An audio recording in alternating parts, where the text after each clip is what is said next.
வணக்கம் ஃப்ரெண்ட்ஸ், இது நம்ம சேனல் பிரணேஷ் மம்மி. இன்றைக்கி வந்து நம்ம வீடியோவில் நம்ம எதை பற்றி பார்க்க போகிறோம் அப்படின்னா 8 மந்த்ஸ்லேருந்து எல்லா வயசு குழந்தைங்களுக்குமான ஒரு சூப்பர் ஹெல்தி டின்னர் ரெசிபி தான் வந்து பார்க்க போகிறோம். ஈஸியாக ஒரு 2 மினிட்ஸில் செஞ்சு தரலாம். குழந்தைங்க வந்து விரும்பி சாப்பிடுவாங்க. நல்ல ஸ்டொமக் ஃபில்லிங்காக இருக்கும். நைட்டு ரொம்ப நேரம் பசி எடுக்காது. குழந்தைங்க நல்லா தூங்குவாங்க.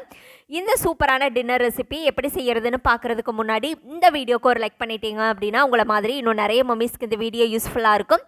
அது மட்டும் இல்லாமல் இப்போ தான் நீங்கள் ஃபஸ்ட் டைம் நம்ம சேனல் பார்க்குறீங்க அப்படின்னா மறக்காமல் நம்ம சேனலை சப்ஸ்கிரைப் பண்ணிக்கோங்க.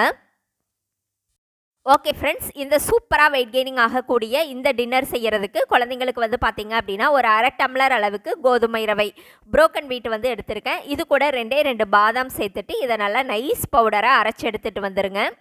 இப்போது ஸ்டவ்வில் ஒரு பேன் வச்சுக்கலாம். இதில் 1 ஸ்பூன் அளவுக்கு நெய் சேர்த்துக்கோங்க. நெய் வந்து நல்லா ஹீட் ஆகி வந்த உடனே இதில் நம்ம அரைச்சி எடுத்து வச்சுருக்கோம் இல்லையா, அந்த பாதாம் அதுக்கப்புறம் அந்த கோதுமை ரவை அந்த பவுடரை சேர்த்துட்டு நெய்யில் நல்லா வறுத்துருங்க. நெய்யில் நல்லா வறுத்து செய்யும்போது இது நல்ல ஒரு ஃப்ளேவராகவும் இருக்கும். குழந்தைங்களுக்கு நல்லா வெயிட்டும் போடும். இப்போ இதை நல்லா வறுத்து விட்டுட்டு நான் வந்து பார்த்தீங்க அப்படின்னா 1 டம்ளர் அளவுக்கு பால் எடுத்து வச்சுருக்கேன். அதை வந்து சேர்த்துக்கிறேன்.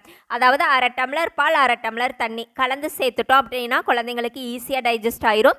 ஸோ 1 இயருக்கு கீழே இருக்கிற குழந்தைங்களுக்கு நீங்கள் ஃபுட்டில் பால் வந்து தாராளமாக சேர்த்து கொடுக்கலாம். இப்போ இதையும் சேர்த்துட்டு நல்லா கலந்து விட்டுக்கோங்க. இது ஜஸ்ட் ஒரு 3 to 4 மினிட்ஸ் மட்டும் இருந்தால் போதும். குழந்தைங்களுக்கு நல்லா சாஃப்டாக வெந்து வந்துடும்.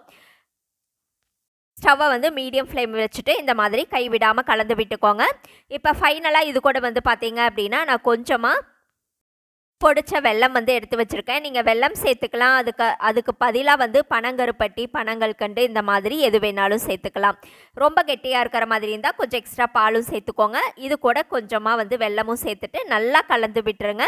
இதை வந்து ஒரு சர்விங் பவுலுக்கு மாற்றிட்டு ஒரு மிதமான சூட்டில் நீங்கள் மார்னிங் பிரேக்ஃபாஸ்ட்டும் கொடுக்கலாம், லஞ்சுக்கும் கொடுக்கலாம். டின்னருக்கு கொடுத்து தூங்க வச்சிங்க அப்படின்னா குழந்தைங்க வந்து ரொம்ப நேரம் நல்லா தூங்குவாங்க.